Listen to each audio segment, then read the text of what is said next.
Hi guys, welcome back to my channel. ಎಲ್ಲರೂ ಹೇಗಿದ್ದೀರಾ? ಎಲ್ಲರೂ ಆರಾಮಾಗಿದ್ದೀರಾ ಅಂತ ತಿಳ್ಕೊತೀನಿ. ಇವತ್ತು ನಾವು ಬಂದಿರೋದು ನಮ್ಮ ಮನೆ ದೇವ್ರ ದೇವಸ್ಥಾನ ಸಣ್ಣಕ್ಕಿರಾಯಿಗೆ.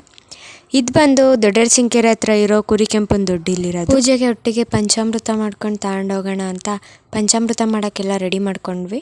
ನಮ್ಮ ಜೊತೆ ಇನ್ನೂ ಒಬ್ಬರು ಬಂದಿದ್ದರು, ಅವರು ರೆಡಿ ಮಾಡ್ಕೊತಿದ್ರು. ನಂತರ ಅಲ್ಲೇ ನಾವು ಪೂಜೆಗೆಲ್ಲ ರೆಡಿ ಮಾಡ್ಕೊಂಡು ಒಟ್ಟಿಗೆ ತಗೊಂಡು ಹೊರಟ್ವಿ. ಕಾರ್ತಿಕ ಸೋಮವಾರ ಆಗಿದ್ದರಿಂದ ತುಂಬ ಚೆನ್ನಾಗಿ ಅಲಂಕಾರ ಮಾಡಿದ್ರು. ನಮ್ಮೆಲ್ಲರ ಜೀವನದಲ್ಲೂ ನಾವು ಸೋತಾಗ, ಕಷ್ಟ ಬಂದಾಗ, ನಮ್ಗೆ ಯಾರೂ ಇಲ್ಲ ಅಂದ್ಕೊಂಡಾಗ ನಮ್ಗೆ ಅನ್ಸೋದು ಯಾವ ದೇವರು ಇಲ್ಲ, ಇದ್ದಿದ್ರಾಕೆ ನಮ್ಗೆ ಇಷ್ಟು ಕಷ್ಟ ಕೊಡ್ತಿದ್ದ ಅಂತ ಅಂದ್ಕೊತೀವಿ. ಆದರೆ ಆ ಸಮಯ ಕಳೆದು ಮತ್ತೆ ಒಳ್ಳೆಯ ಸಮಯ ಬಂದಾಗ ನಮ್ಮನೀಗೆ ಇಟ್ಟಿರಪ್ಪ ಅಂತ ಮತ್ತೆ ಕೇಳ್ಕೊತೀವಿ.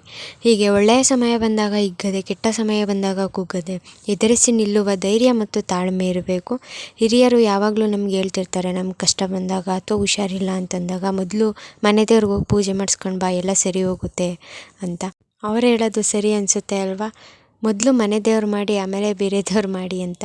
ನೆಕ್ಸ್ಟು ನಾವು ಅಲ್ಲೆಲ್ಲ ಪೂಜೆ ಮುಗಿಸ್ಕೊಂಡು ಬಸವಪ್ಪನ ಹತ್ರ ಬಂದು, ಇದು ಇವಾಗ ತಂದಿರೋ ಹೊಸ ಬಸವಪ್ಪ, ಹಳೇದು ಹುಷಾರಿಲ್ಲದೆ ತೀರೋಗಿದ್ದು. ಇದು ಅಷ್ಟೇ, ನಾವೇನಾದ್ರು ನಮ್ಮ ಕೆಲಸ ಆಗಬೇಕು ಅಂತ ಏನಾದ್ರು ಬೇಡ್ಕೊಂಡು ಪಾದ ಕೇಳೋಕ್ಕೆ ಹೋದರೆ ಆಗುತ್ತೆ ಅಂದರೆ ಬಲಗಾಲೆ ಕೊಡುತ್ತೆ, ಆಗಲ್ಲ ಅಂದರೆ ಎಡಗಾಲೆ ಕೊಡೋದು. ಮತ್ತು ಹುಷಾರಿಲ್ಲ ಅಂತಂದಾಗ ಬಸವನ ಕೈಲಿ ದಾಟಿಸ್ತಾರೆ.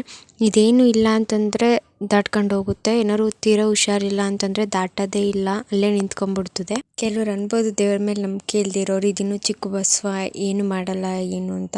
ಆದರೆ ಇದ್ರ ಮೇಲೆ ದೇವ್ರ ಅನುಗ್ರಹ ತುಂಬ ಇದೆ. ಇದು ಮುಗಿಸ್ಕೊಂಡು ಇನ್ನೊಂದು ದೇವ್ರ ದೇವಸ್ಥಾನಕ್ಕೆ ಹೋದೋ, ಅಲ್ಲೂ ಪೂಜೆ ಎಲ್ಲ ಮುಗಿಸ್ಕೊಂಡು ದೇವಸ್ಥಾನ ಎಲ್ಲ ಒಂದು ರೌಂಡ್ ಹಾಕ್ಕೊಂಡು ಬಂದ್ವು. ದೇವಸ್ಥಾನ ಮಾತ್ರ ದೊಡ್ಡ ಸರೌಂಡಿಂಗಲ್ಲಿ ತುಂಬ ಚೆನ್ನಾಗಿ ಮಾಡ್ತಿದ್ದಾರೆ ಮತ್ತು ಇನ್ನೂ ಇಂಪ್ಲಿಮೆಂಟ್ ಮಾಡ್ತಿದ್ದಾರೆ ದೇವಸ್ಥಾನನ. ಮತ್ತು ಇಲ್ಲಿ ದೀಪಾವಳಿ ಸಮಯದಲ್ಲಿ ಪ್ರತಿ ಕಾರ್ತಿಕ ಸೋಮವಾರ ಮತ್ತು ಶುಕ್ರವಾರ ಬಂದ ಭಕ್ತಾದಿಗಳಿಗೆಲ್ಲ ಅನ್ನ ಸಂತರ್ಪಣೆ ಮಾಡ್ತಾರೆ. ನಾವು ಪ್ರಸಾದ ಎಲ್ಲ ತಿಂದ್ಕೊಂಡು ಲೇಟ್ ಆಗುತ್ತೆ ಅಂತ ಅಲ್ಲಿಂದ ಹೊರಟ್ವಿ. ಅಲ್ಲಿ ಬಸ್ಸಿಗೆ ವೆಯ್ಟ್ ಮಾಡ್ತಿರುವಾಗ ನಮ್ಮ ಯೋಕ್ಷಿತ್ ನಂಗೆ ಈ ಥರ ಆಟ ಆಡಿಸ್ತಿದ್ದ. ನಿಮಗೂ ಏನಾದರೂ ಈ ವಿಡಿಯೋ ನೋಡಿ ಹೋಗಬೇಕು ಅನಿಸಿದ್ರೆ ಬಂದೊಂದ್ಸರಿ ವಿಸಿಟ್ ಮಾಡಿ. ಈ ವಿಡಿಯೋ ಇಷ್ಟ ಆಗಿದ್ರೆ ಲೈಕ್ ಮಾಡಿ, ಶೇರ್ ಮಾಡಿ, ಕಮೆಂಟ್ ಮಾಡಿ ಅಂತ ಹೇಳ್ತಾ ಥ್ಯಾಂಕ್ ಯು ಫಾರ್ ವಾಚಿಂಗ್.